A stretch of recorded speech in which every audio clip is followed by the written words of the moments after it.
Assalamualaikum warahmatullahi wabarakatuh. Saya Nur Aisyah Basri dari Pendidikan Sosiologi Angkatan 2018. Di sini saya akan menjelaskan mengenai proposal penelitian tindakan kelas saya, ya, di mana judul proposal saya yaitu penggunaan model artikulasi untuk meningkatkan keaktifan peserta didik pada materi ragam gejala sosial pada siswa kelas 11 IPS SMA Negeri 8 Bulukumba.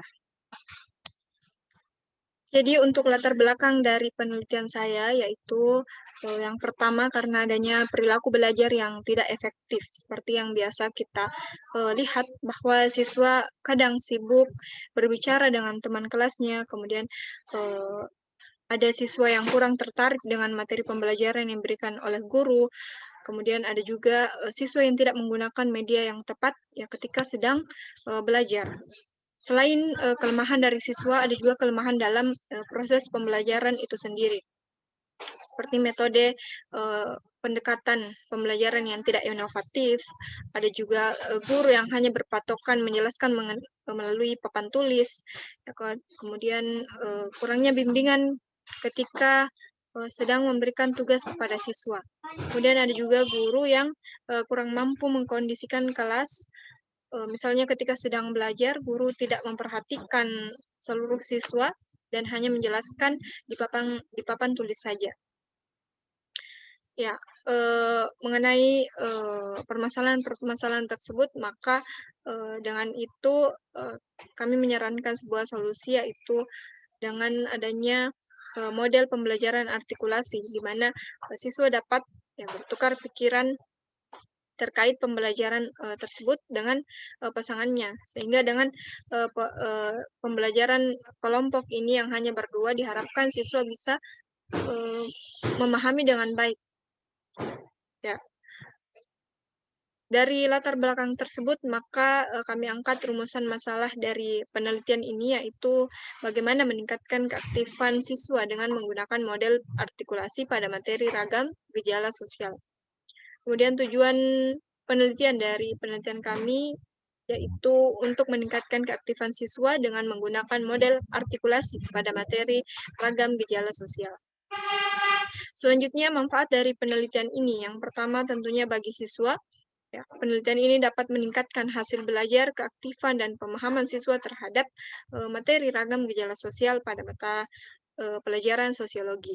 Kemudian bagi guru penelitian ini dapat bermanfaat untuk melihat partisipasi aktivitas siswa dan keaktifannya dalam ya pembelajaran di kelas. Selanjutnya manfaat penelitian ini bagi sekolah. Ya, jadi untuk sekolah penelitian ini bermanfaat ya terutamanya dalam memberikan pelatihan kepada guru terkait dengan pembelajaran yang inovatif. Selanjutnya bagi pengembangan ilmu, penelitian ini ya bisa dikembangkan ya terkait dengan ya, bagaimana hasil belajar siswa menggunakan metode artikulasi.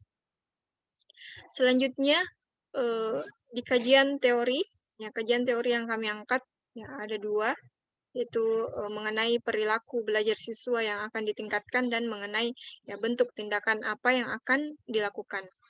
Jadi yang pertama terkait dengan perilaku siswa yang akan ditingkatkan, yaitu belajar. Jadi pengertian dari belajar adalah sebuah proses ya atau usaha yang dilakukan seseorang untuk memperoleh perubahan tingkah laku yang baru secara keseluruhan sebagai hasil dan pengalamannya sendiri dalam interaksi dengan lingkungan. Kemudian ada juga pengertian belajar menurut para ahli. Yang selanjutnya ada beberapa faktor belajar siswa yang dikemukakan oleh Slameto.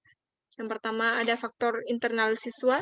Ya, jadi faktor internal siswa itu ada 3, ya di mana ada jasmania, ada psikologi dan kelelahan. Ya, faktor jasmania seperti ya siswa yang cacat tentunya berbeda dengan ya, siswa yang normal lainnya. Kemudian ada dari segi psikologi, di mana itu dari segi motivasi jiwa siswa itu tersendiri. Kemudian ada juga faktor kelelahan. Ya, tentunya siswa yang kelelahan dengan siswa yang sehat dan bersemangat itu akan berbeda dalam menanggapi pembelajaran. Ada juga faktor eksternal siswa seperti keluarga, ya, mungkin kekurangan ekonomi, kemudian ada faktor sekolah, ya, ada juga faktor masyarakat.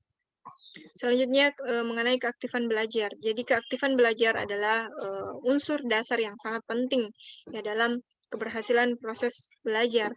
Karena ya dengan ini ya siswa melakukan aktivitas seperti ya membuat sesuatu ya mendengarkan dengan baik ataukah bersifat pasif di mana siswa tidak aktif dalam belajar. Kemudian pengertian model pembelajaran artikulasi. Jadi salah satu pengertian artikulasi menurut Arens, ya, jadi model artikulasi adalah ya di mana pada tahap ini mengacu pada pendekatan yang digunakan termasuk di dalamnya tujuan pembelajaran. Ya, tahap dalam kegiatan pembelajaran, ya, lingkungan pembelajaran, dan mengacu pada pengelolaan kelas. Selanjutnya, langkah-langkah untuk model pembelajaran artikulasi. Itu ada beberapa langkah yang dapat dilakukan oleh guru. Yang pertama, menyampaikan tujuan pembelajaran yang ingin dicapai. Kemudian guru menyajikan materi sebagaimana biasanya. Setelah itu, ya untuk mengetahui daya serap siswa, maka siswa dibagi menjadi kelompok yang berpasangan, masing-masing 2 orang. Ya, kemudian dari situlah ya seorang dari pasangan itu menceritakan materi yang telah diterima oleh guru dan pasangan yang satunya mendengarkan kemudian mencatat, yang membuat catatan kecil, kemudian bergantian peran. Ya, selanjutnya secara bergiliran ya atau secara acak mereka menyampaikan hasil wawancaranya dengan teman pasangannya. Kemudian setelah itu guru mengulangi atau menjelaskan kembali ya materi-materi yang sudah dipahami dari siswa. Kemudian memberikan kesimpulan dari pembelajaran tersebut.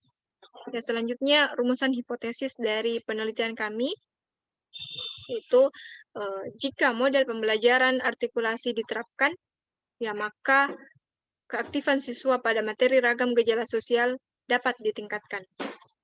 Ya, untuk itu metode penelitian yang kami angkat, ya yang pertama mengenai setting penelitian. Jadi waktu penelitian ini akan dilaksanakan pada awal semester genap, yaitu tepatnya pada bulan Januari sampai Juni. Kemudian untuk lokasi penelitian itu, ya kami mengambil lokasi di SMA Negeri 8 Bulukumba. Kemudian subjek penelitian yaitu seluruh siswa kelas 11 IPS di SMA Negeri 8 Bulukumba, di mana siswanya berjumlah 38 orang. Ya, terdiri dari 10 orang siswa putra dan 28 orang putri. Selanjutnya rencana tindakan. Jadi rencana tindakan yang akan dilaksanakan yaitu seperti pada bagan di atas, di mana ada siklus 1. Ya, setelah siklus 1 akan diadakan refleksi, selanjutnya dilanjutkan pada siklus kedua. Jika siklus kedua ini refleksinya sudah cukup baik, maka dihentikan pada siklus kedua. Namun jika masih ada perbaikan, maka masih bisa dilanjut ke siklus ketiga. Jadi untuk siklus tersebut, yang pertama ada siklus tindakan, di mana ada persiapan, ya persiapan sebelumnya, yaitu menyusun RPP, menyiapkan materi, menetapkan indikator, ya menetapkan media yang akan digunakan, mempersiapkan lembar kerja, lembar observasi. Selanjutnya pada tahap pelaksanaan sesuai dengan langkah-langkah artikulasi tadi, di mana guru menyampaikan tujuan pembelajaran, kemudian yang mengarahkan siswa untuk membagi kelompok, ya menjadi 2 orang yang berpasangan, kemudian ya, siswa tersebut ya saling berdiskusi dan ya menjelaskan kembali apa yang didapatkan dari hasil diskusinya dengan pasangannya. Selanjutnya mengenai siklus tindakan observasi dan evaluasi. Nah, di sini disiapkan lembar observasi, kemudian guru mencatat perilaku siswa, mencatat tindakan siswa, kemudian melakukan penilaian ya terhadap hasil pembelajaran tersebut. Ya, kemudian juga guru mencatat ya siapa-siapa saja siswa yang aktif dan tidak aktif. Kemudian pada siklus tindakan terakhir yaitu adanya analisis dan refleksi, di mana ya, kita mencatat semua apa-apa saja yang menjadi kendala dan apa saja yang menjadi keberhasilan dari penelitian tindakan kelas ini. Selanjutnya instrumen penelitian. Ya, jadi untuk instrumen penelitian ada 4, yaitu lembar observasi, lembar tes, dan RPP serta adanya silabus. Jadi untuk teknik pengumpulan data ada 4, yaitu observasi. Observasi ini dapat dilakukan secara langsung ya, dengan melihat aktivitas siswa. Kemudian ada angket, ada wawancara, selanjutnya ada dokumentasi. Ya, kemudian untuk teknik pengolahan data, ya, jadi ada reduksi data, ya, di mana kita mereduksi, ya, mengkaji apa-apa saja yang bisa disimpulkan dari data tersebut. Nah, kemudian setelah itu datanya disajikan, kemudian diberikan ya kesimpulan. Kemudian selanjutnya ada indikator keberhasilan. Jadi untuk penelitian tindakan kelas ini ada beberapa indikator yang bisa diperhatikan ya ketika penelitian ini berhasil, yaitu tentunya yang pertama jumlah siswa yang aktif, ya, kemudian tingkat keaktifan siswa, kemudian memberi model keaktifan siswa, kemudian bagaimana jumlah siswa yang memperhatikan ya gambar, video, atau kasus yang diperlihatkan. Selanjutnya jadwal penelitian. Jadi untuk jadwal penelitian ini pada pekan pertama akan ada persiapan umum, kemudian siklus 1, jadi pekan kedua dilaksanakan siklus kedua. Jika siklus kedua belum memadai, maka di pekan kedua juga bisa dilaksanakan siklus ketiga. Selanjutnya di pekan ketiga kita menganalisis data. Ya, selanjutnya setelah menganalisis data tersebut, ya penyusunan laporan dilakukan di pekan ketiga akhir. Ya, selanjutnya untuk pekan keempat, ya akan ada penyusunan laporan. Ya, setelah penyusunan laporan tersebut, ya akan ada pengiriman laporan. Ya, mungkin itu dari saya. Ya, terima kasih untuk perhatiannya. Assalamualaikum warahmatullahi wabarakatuh.